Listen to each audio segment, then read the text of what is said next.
Mani ikki onam bor, ikkisi ham mehribon deya. Sizga salom yor, mening ikki onam bor, ikkisi ham mehribon.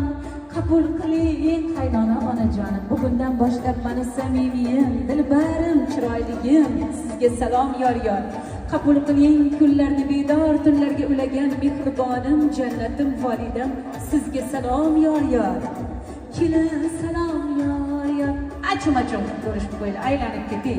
Xudolar muborak bo'lsin, kuyov muborak bo'lsin, kelin muborak bo'lsin. Qabul qiling farishta onajonlarimga, mendan salom yor, kelin salom yor. Ko'zingizni quvnatib Xudo xolasa xonadoningizga bir etak nevaralar bilan vaqtli borib, vaqt uyga qaytsizlar. Yorlarni sog'ib, ajonlarni sog'ib, onajonlarni